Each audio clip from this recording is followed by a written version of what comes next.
The town of Hollow Creek sat like a forgotten scar on the earth, where the wind carried more dust than voices and the wooden storefronts leaned like old men tired of standing. It was the sort of place travelers passed through, not toward. Its saloon smelled of stale whiskey and sweat, its streets echoed with boot heels that seemed louder than they should, and its people, those who hadn't left yet, had learned to keep their eyes low and their hopes lower. That's where she came from. Nobody knew. She appeared on the edge of town one late afternoon, walking with the uneven gait of someone whose body carried both hunger and hurt. Her dress, once blue, was now a pale, dirt-stained gray. The hem was frayed, the shoulders torn, and one sleeve hung by threads. Her boots, if they could still be called that, clung to her feet more by stubbornness than leather. Her hair, tangled and wind-matted, spilled over her face until she brushed it aside, revealing bruises that were fading yellow at the edges, but still angry purple in their centers. The stranger didn't speak as she passed down the main street, but everyone who saw her felt the weight of her silence. She didn't beg. She didn't smile. She didn't even ask for water. She just kept walking, steady but slow, as though her body moved on memory while her spirit lagged behind. The children of the town peeked out from behind posts, whispering, but their mothers pulled them back indoors. The men on porches lifted their hats in uneasy greeting, but she didn't acknowledge them. To her, they weren't men at all, just shadows among other shadows. By the time she reached the saloon, the sun was bleeding out across the horizon. The lamps inside flickered, sputtering against the gathering dark. She stepped through the batwing doors, and a hush fell, as it always did when someone new came in. The piano in the corner stalled mid-song, the keys falling silent under the uncertain hands of a player who hadn't seen a fresh face in months. Her presence drew every eye, but she didn't meet a single one. Instead, she went straight to the bar and rested her hands on the counter. They were thin, the skin cracked, the nails chipped down to nothing. She didn't order a drink, didn't even clear her throat. She just stood there, waiting, like she had been walking toward this moment for longer than anyone could guess. Behind the bar, old Maddox, the saloon keeper, studied her with the wary look of a man who'd seen too many tragedies stumble through his door. "You after a room, miss?" he asked, voice gruff but not unkind. She shook her head, slowly. The gesture carried finality. No, not a room, not rest, not even whiskey. Maddox frowned but didn't press. He'd learned long ago that some questions were better left unasked.in. The back corner of the saloon sat the rancher. Folks knew him, but only in the way one knew a mountain. They saw him, recognized his shape, but couldn't claim to understand what lay within. He was a big man, shoulders broad but stooped as if carrying something invisible. His hair had turned iron gray before its time, his beard rough and unkempt. His clothes, though plain, bore the clean wear of someone who worked them hard. He had been nursing a glass of whiskey for nearly an hour, not drinking much of it, just turning the glass in his hands like it contained the answers to questions he couldn't put into words. When she walked in, his eyes lifted, and unlike the others, he didn't look away. He didn't stare out of suspicion nor curiosity, but recognition, the kind of recognition that comes when one broken thing sees another. Their gazes met only for a breath, but in that instant something passed between them. Not warmth, not kindness, but the heavy understanding of pain carried too long. She broke the look first, her eyes dropping back to the counter, but the silence she left behind lingered, thick as smoke. The saloon gradually found its rhythm again. The piano stumbled back into a tune, the card game in the corner resumed, and murmurs filled the air. Yet for the rancher, the moment had branded itself into him. He had seen many wanderers come through Hollow Creek, but none like her. There was no fight left in her, no pretense. just emptiness so complete it seemed to demand an ending. And though he didn't yet know it, that was the beginning of everything. The rancher didn't move right away. He stayed in his corner, watching her with the stillness of a man who knew the weight of silence. He wasn't a talker. Folks around Hollow Creek would have sworn they could count on one hand the number of words he spoke in a day. But something in the woman's posture, her stillness that wasn't rest but resignation, drew him like a moth to a lantern flame. He pushed himself up from the chair, joints popping like dry wood, and carried his glass to the bar. The floor creaked under his boots, each step deliberate, measured, until he stood a space away from her.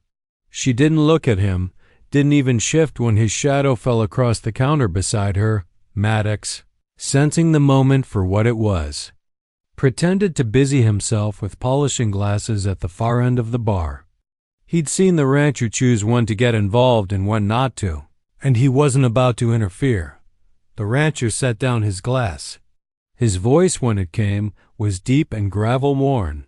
"You hungry?" The woman blinked, as though she hadn't heard a voice directed at her in days. Her lips parted, then closed again. Slowly, she shook her head. He studied her. The hollowness in her cheeks told a different story. Hunger had carved itself into her, but pride or something stronger kept her from admitting it. "You thirsty, then?" he asked out another pause. This time, she gave the smallest nod. The rancher slid his glass toward her. Whiskey, half gone, amber catching the lamplight. She wrapped her hands around it, fingers trembling slightly as though the act of holding something solid cost her more strength than she wanted to admit.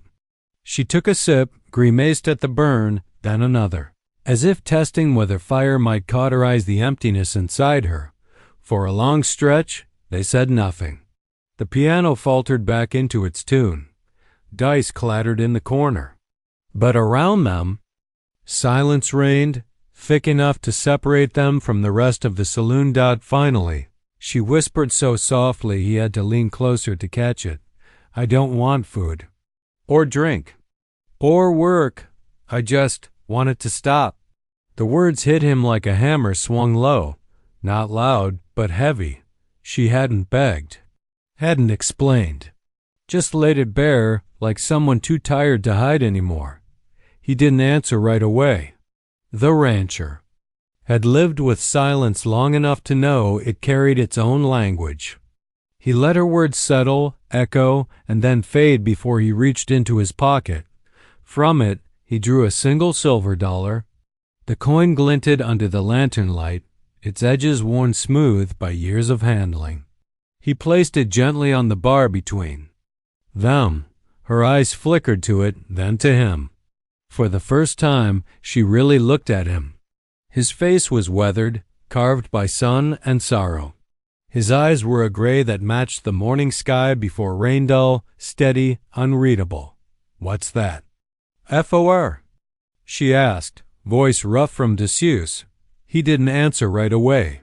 His hand rested beside the coin, fingers calloused, nails rough. At last he said, "A bargain." She frowned. "For what?"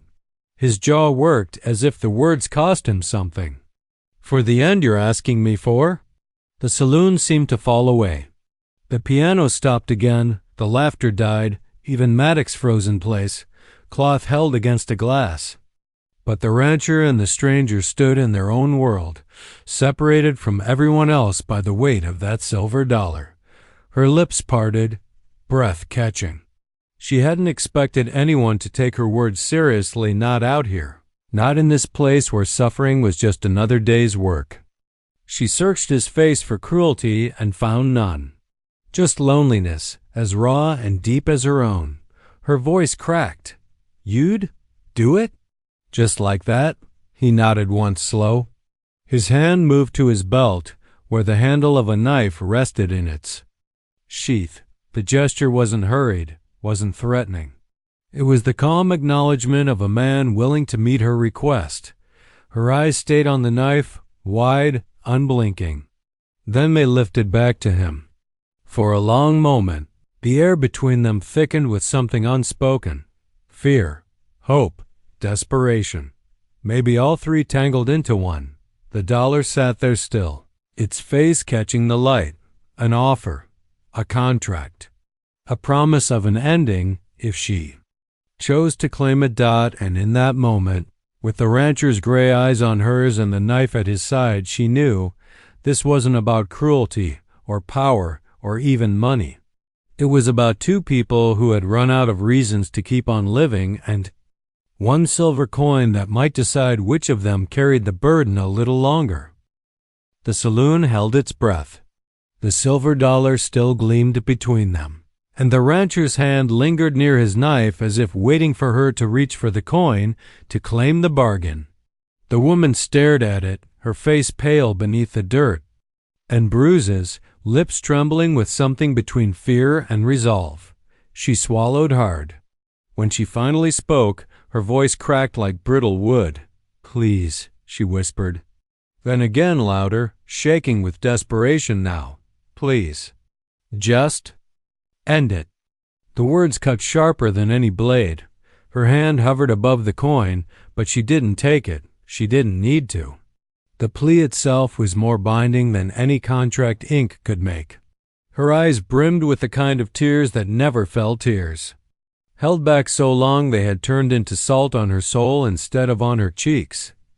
The rancher felt something inside his chest shift, something he thought long buried. Her voice carried the weight of his own loneliness, his own weariness. She wasn't just asking for death, she was asking for mercy. And mercy was a thing he hadn't been asked for in years. "You sure?" he asked, his voice low, almost inaudible. Over the creak of the piano bench as the player abandoned his tune again, she nodded, quick and certain, as if afraid hesitation might betray her resolve. "I'm sure. I don't want to keep going. There's nothing left. Not for me." Her words seemed to echo in his bones. He thought of his ranch, the wide empty fields, the house too large for one man, the table that hadn't been set for two in over a decade. He thought of nights where silence pressed against the walls so heavily it felt like it might crush him. He thought of mornings he woke up wondering why he bothered. Nothing left. He knew what that felt like. His hand brushed the knife at his side again, his thumb grazing the worn handle. It would be quick, clean. He could give her what she wanted. He could take away the weight that bent her shoulders, the shadows behind her eyes, but his hand didn't move. Instead, he asked, "What took it from you? What made you empty?" Her head snapped toward him, startled. She hadn't expected questions. She hadn't expected anyone to care about the why. She wanted an end, not a conversation. Her jaw tightened. "It doesn't matter." "It does," he said, steady. "If I'm to carry the burden of ending you, I need to know what it is I'm ending." Her hands trembled around the whiskey glass. She looked down into it as though searching for courage, then lifted it and swallowed what remained. The burn traveled down her throat, and with it came words she hadn't let herself speak aloud. "They took everything from me," she said, voice rough. "My family, my home, my name. I belonged to someone who treated me like property until I couldn't breathe anymore. I ran. But running doesn't undo what's already been done. It doesn't wash away what he left behind." Her nails scratched against the wood of the bar. "Even when I close my eyes, I can't escape it.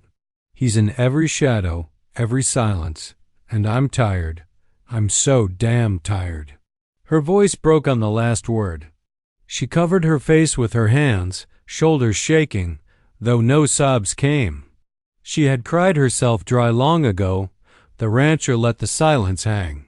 He wasn't a man for comfort, didn't know the words to mend someone broken, but he understood. More than he wished he did.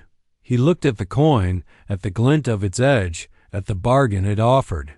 $1 silver for peace. One act to end her suffering. He could do it. He could end her story right here tonight and perhaps give her what she wanted most. But another thought burrowed in. If he ended her life, what would be left of his? Another body on his conscience? Another silence heavier than before? His voice came out quieter than he expected. If I do this, it's final. There's no going back. Her hands lowered, her face streaked with the ghost of tears unshed. She met his gaze again, her eyes hollow but steady. That's what I want. No going back. And though the saloon buzzed faintly again in the distance, dice rolling, men laughing too loud between them, it was still. The plea hung in the air like smoke, clinging, suffocating.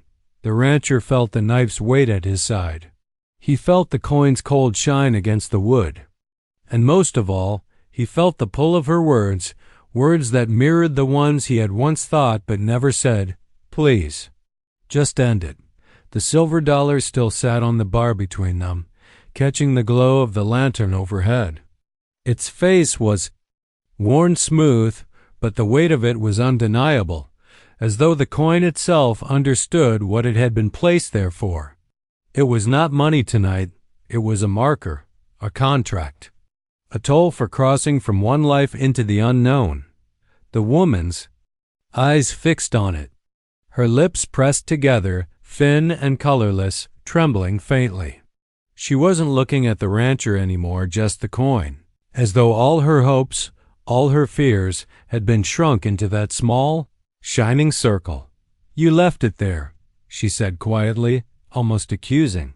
The rancher didn't move. His hands rested heavy on the counter, calloused palms spread wide as though bracing himself against something larger than the bar itself. I did. Why? He thought for a long while before answering. His voice was low, steady.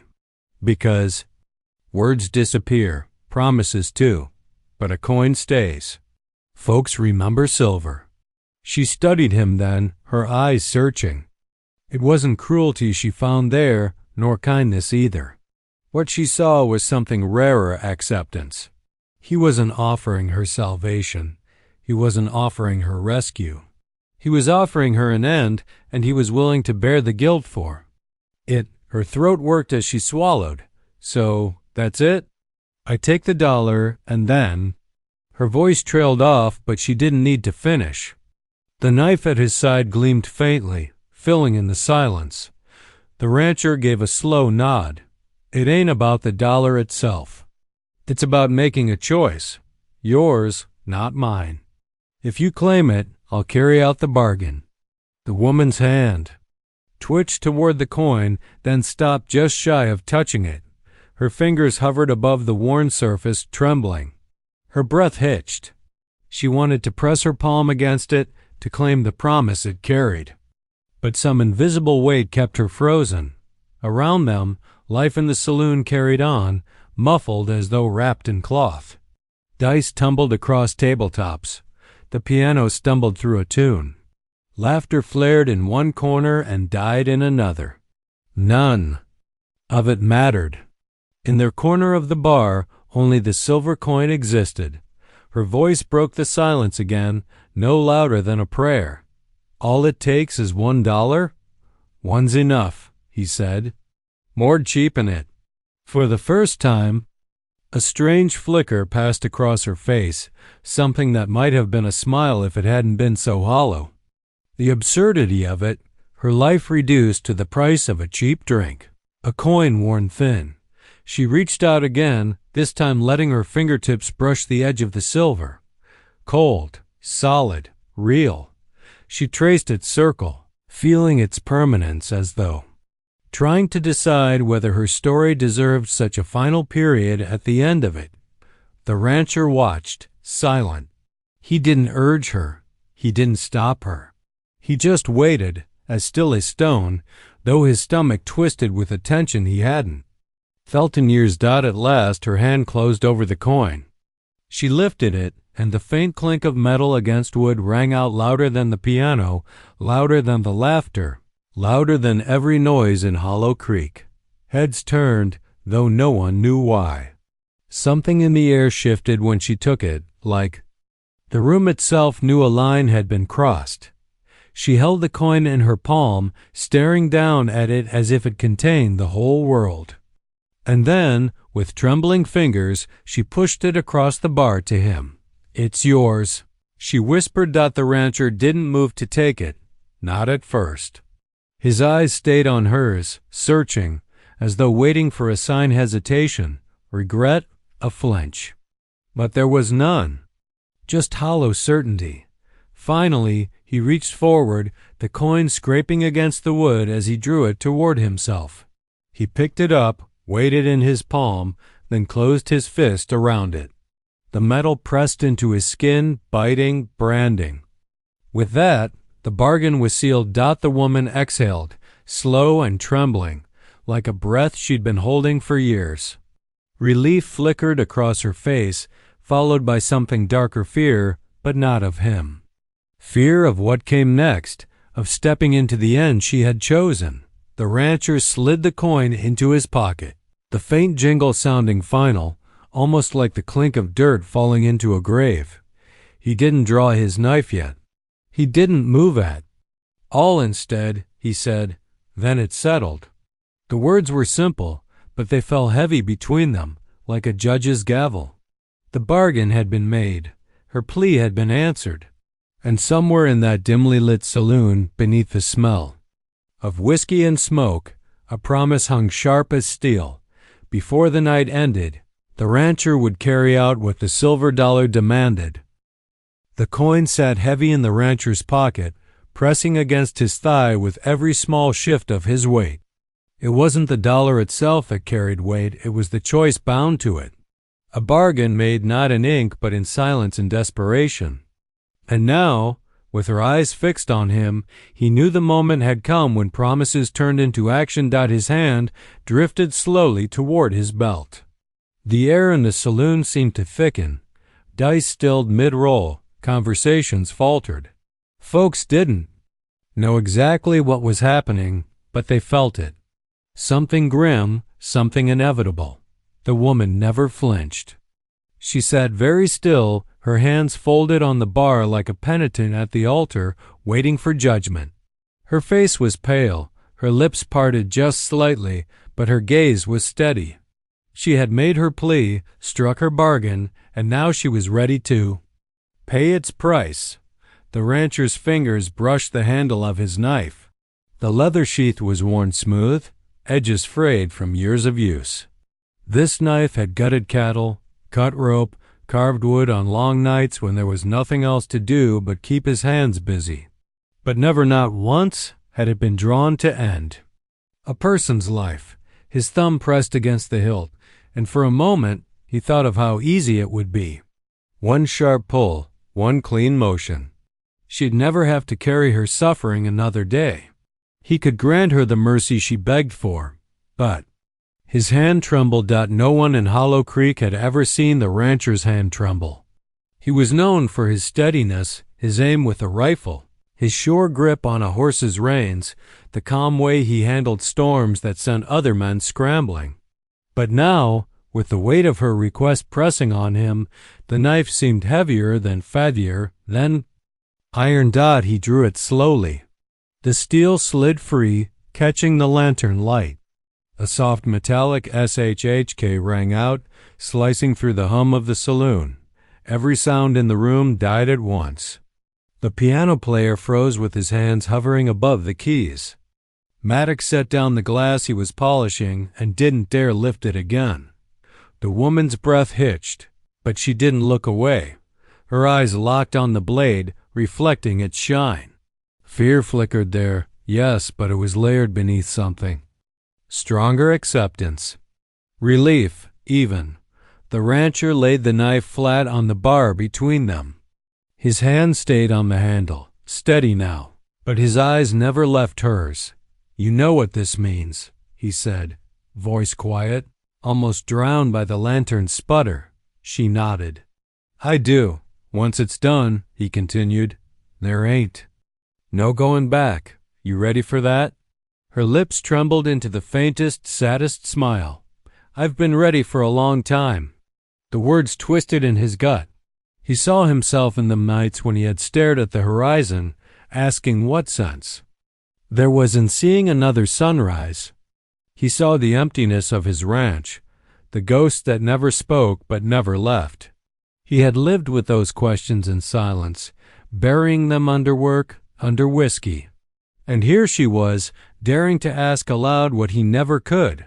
The knife glinted brighter as his grip tightened. The saloon seemed to close in, the world shrinking until it was only the two of them, the coin in his pocket. And the blade on the bar. His heart beat heavy, slow. He could do it. One motion. The plea fulfilled, the bargain honored. But as he stared at her face, drawn and hollow yet unflinching, his hand wavered. Not with fear, but with doubt, because when he looked at her, he realized something he hadn't let himself admit. She didn't want to die. Not really. She wanted the pain to die. She wanted the weight gone. She wanted the memories, the chains, the ghost that haunted her every step to end. Death was just the only way she knew to silence them. And he knew that feeling better than anyone. The knife lay there, its edge catching the light, waiting for him to choose. A tool of death, or maybe, just maybe, something else. The woman leaned closer, her whisper trembling but urgent. Please, don't make me wait. Her plea struck him like a hammer. His hand tightened on the knife, his breath caught. And for the first time in years, the rancher's eyes burned as if tears threatened. He had the blade. He had the bargain. He had her trust, but he didn't yet have his answer. The knife lay on. The bar between them, its edge catching every flicker of lamplight, sharp enough to slice silence itself. The woman's eyes stayed on it, unblinking, as though the blade held the only salvation left in the world. Her fingers twitched near it, not daring to touch, but not pulling away either. She had staked her hope on that edge. The rancher's hand rested on the handle, steady now, though his chest felt tight, knotted. He could hear her words echoing still pleas.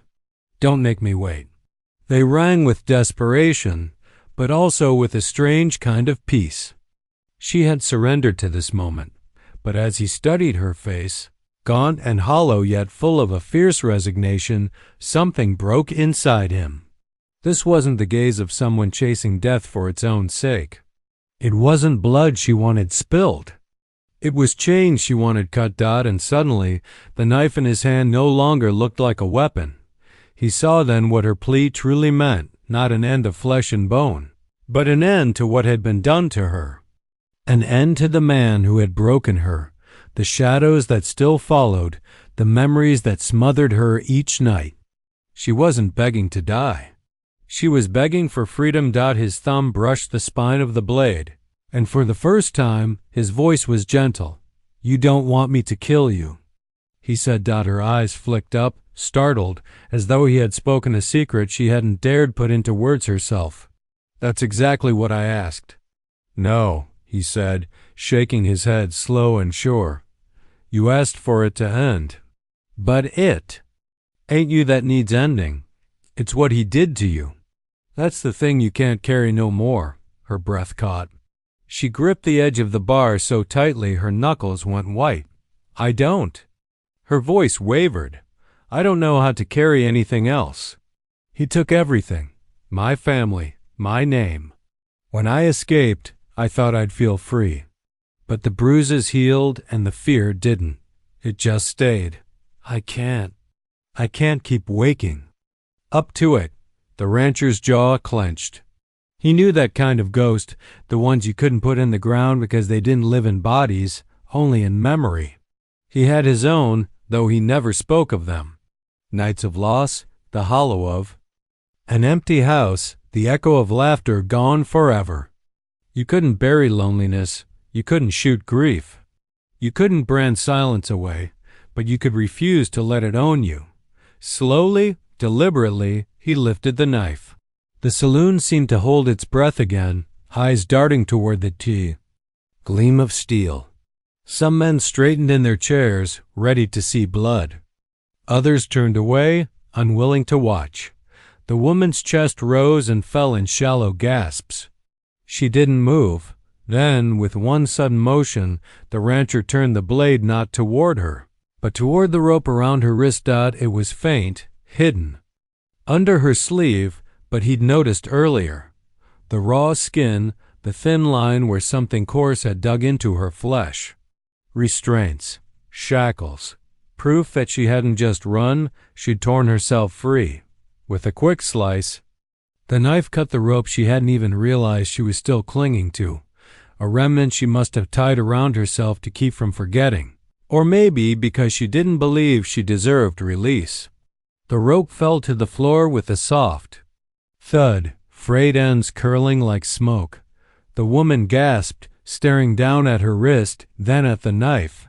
Confusion flashed in her eyes, followed by something else, something that looked like fear, but also like hope she didn't dare believe in. The rancher set the knife back on the bar, the edge now gleaming not with menace, but with promise. "I ain't gonna kill you," he said, his voice firm. "Not tonight, not tomorrow, not ever. But if it's freedom you're after, that I can give. That's the only thing this blade's for." Her lips parted, but no words came. Tears welled in her eyes, real ones, this time not the dry ache of grief, but the wet heat of something breaking loose inside her. She pressed her wrist against her chest as though testing whether the absence of the rope made her lighter. Around them, the saloon exhaled. Men looked away, muttering, disappointed at the lack of blood but unwilling to question. Maddox wiped at his bar again as if nothing had happened. Life crept back into the room, but the corner where they sat still felt set apart, suspended in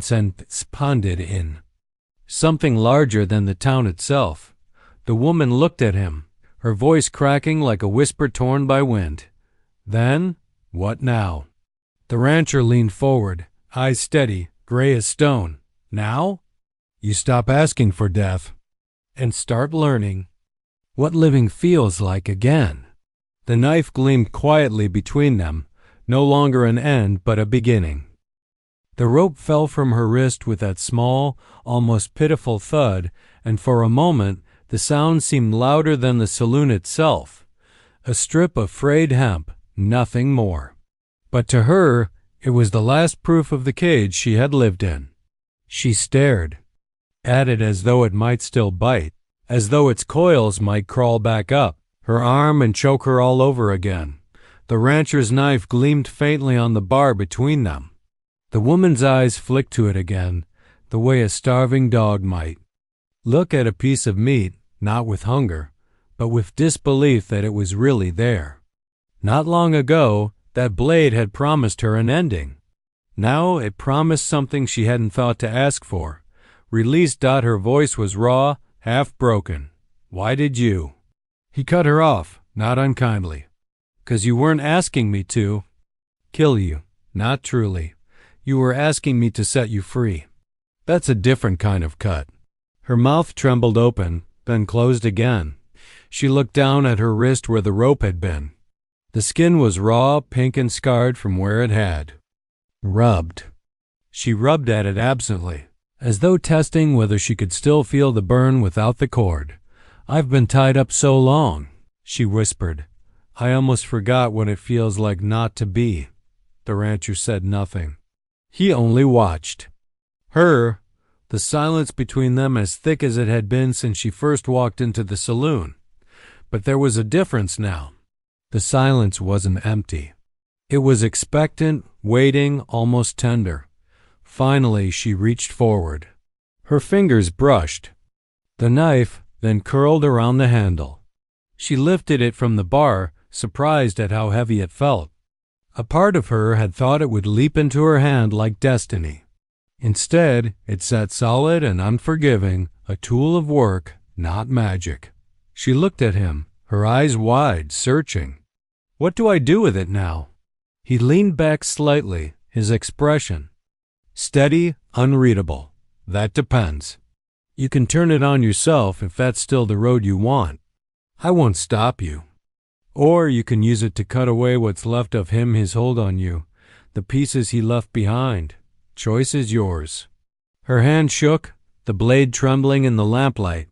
She imagined turning it inward, the sharp edge slipping across her own skin.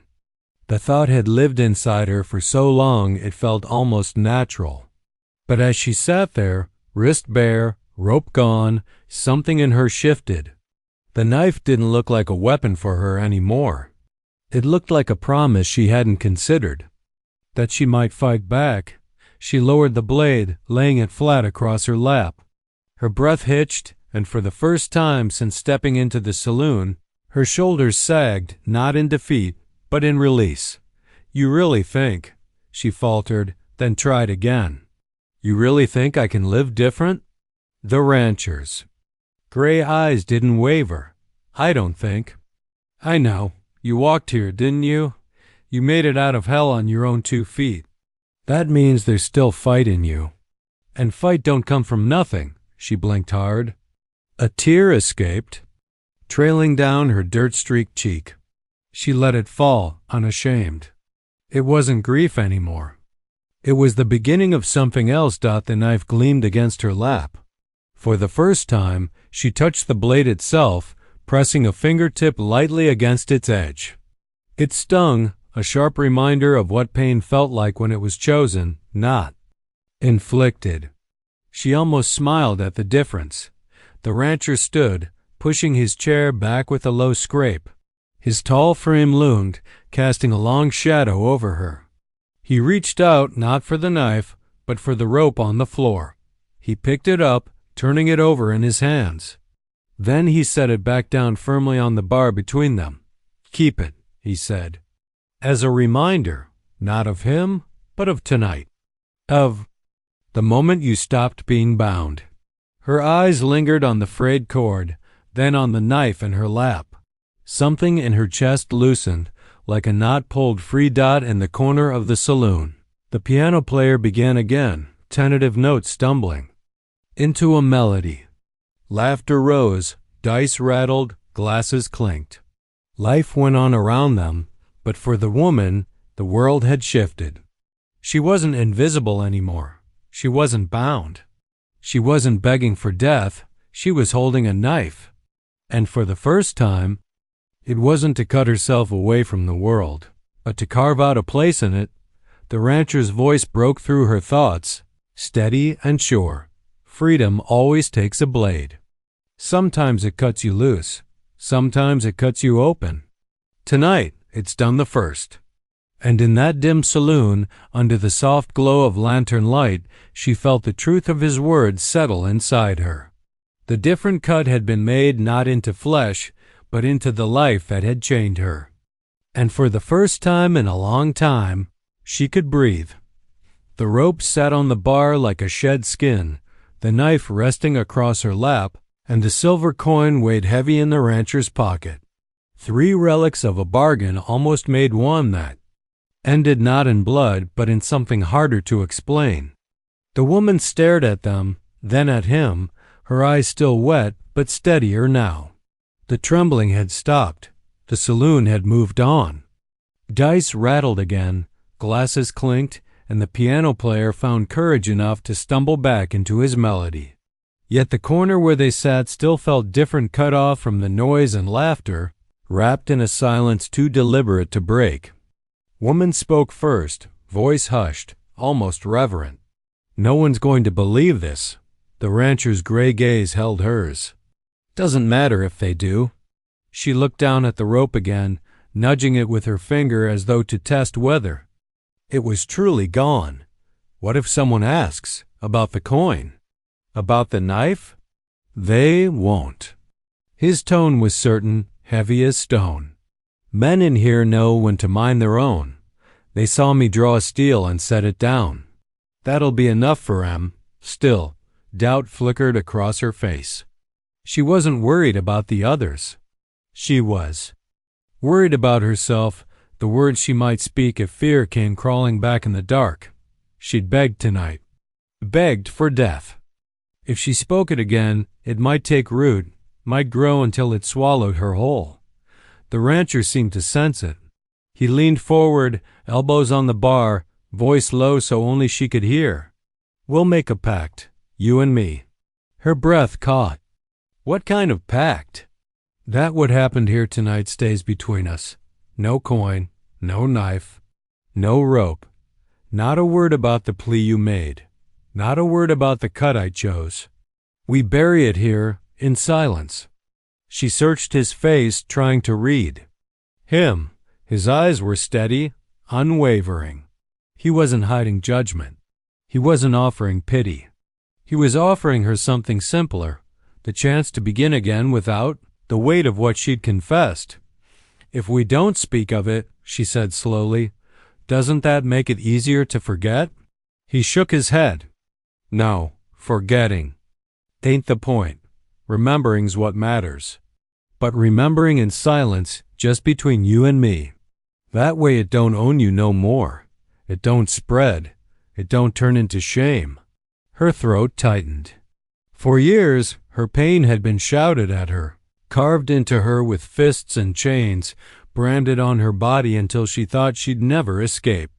To imagine it kept in silence, shared only with one man who would never use it against her felt. Like a strange kind of mercy. She nodded, slow, almost hesitant. Then it's a pact. The rancher reached into his pocket and pulled out the coin. He set it on the bar once more, the silver face catching the lantern's glow. She frowned. Uncertain. This dollar, he said, pushing it gently toward her, don't belong to me. It was your choice to give it. Your choice to seal the bargain. But the bargain's done now and not the way you thought. That means it comes back to you. She stared at it, the shine of the coin blurring through her tears. She shook her head. I can't take it back. It feels cursed. He gave a faint, humorless smile. Then don't take it back. Leave it here. Her brow furrowed. Here? On the bar? He nodded. Let it sit. Maddox'll sweep it into the till with the rest. To anyone else, it's just another dollar spent on whiskey.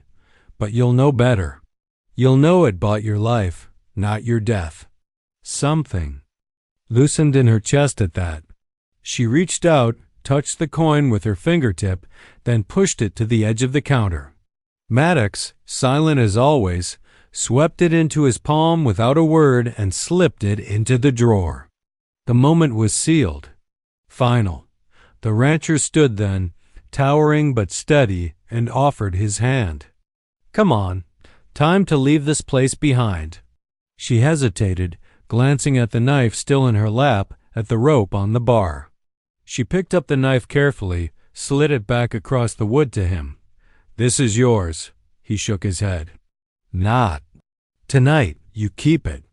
Let it remind you that cutting ain't always killing. Sometimes it's freeing. Her grip tightened around the handle. For the first time, she felt the knife's weight as protection, not threat. She rose slowly, placed her trembling hand in his. His grip was firm, grounding as they walked out of the saloon. The night air hit them, cool, sharp, alive.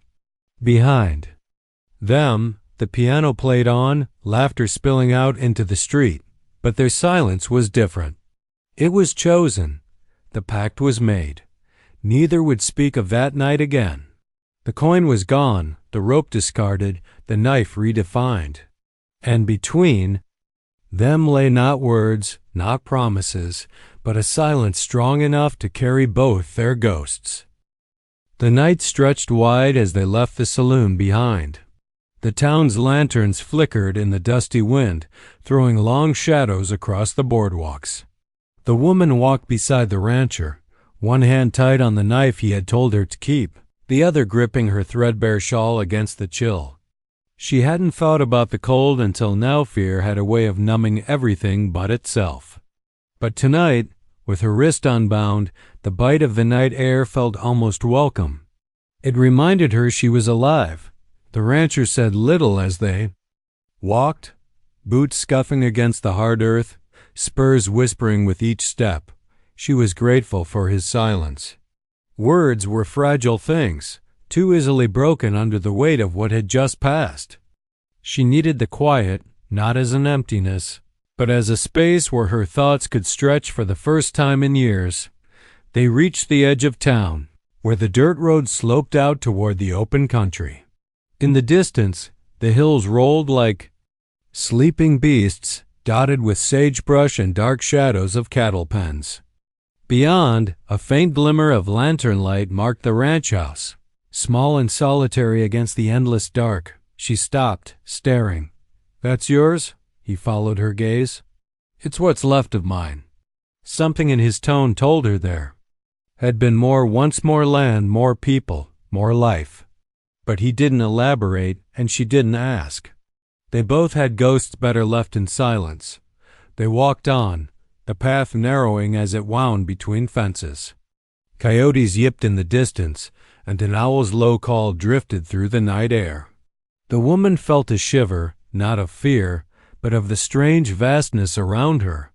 She had been caged for so long, walled in, tied down, that the sheer openness of the prairie felt almost too much.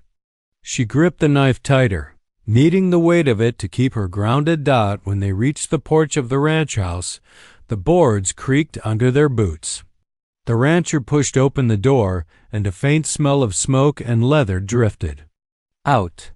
The single lantern inside lit a modest room wooden table, 2 chairs, a narrow bed against one wall, and shelves stacked with tools and jars. It wasn't much, but it was clean. It was lived in. He stepped aside, gesturing. "Ain't fancy, but you'll have a roof." Her throat tightened. A roof. The word was heavier than it should have been. For so long she'd known only ceilings, made of rough planks overhead, bars cutting the light into slivers, corners that smelled of damp earth and fear. This was different. This was shelter, not prison. She stepped inside, and for the first time in what felt like years, she exhaled without trembling. The rancher closed the door behind them, hanging his hat on a nail by the frame. He set his gloves on the table, then looked at her. His eyes were steady, but softer now. "You'll stay here tonight, if you want." She swallowed. "And tomorrow?" He paused, then shrugged. "Tomorrow you decide if you're leaving or staying longer. That's not my choice." "Not anymore." Her gaze fell to the knife still in her hand. Slowly, she set it on the table. It didn't feel like surrender, more like setting down a weight she no longer had to carry every second. She brushed the scar on her wrist, then looked back at him. "Why are you doing this?" she asked. Her voice cracked. "You don't even know me." The rancher's jaw tightened, his eyes dropping to the wood floor before lifting again. "Don't need to know your name to see your fight. And I've seen enough men take more than they deserve. Figure it's about time someone gives back what's owed." Her chest ached. No one had ever spoken of her life that way, as though she was owed something, not just broken beyond repair. It was a fragile thing, the thought of hope, but it sparked inside her like a struck match. Small, flickering. Enough got, she turned to the bed, fingers brushing the quilt folded across it. The fabric was rough but warm. She sat down, feeling the creak of the wood beneath her. It wasn't much, but it was more than she had dared imagine this morning.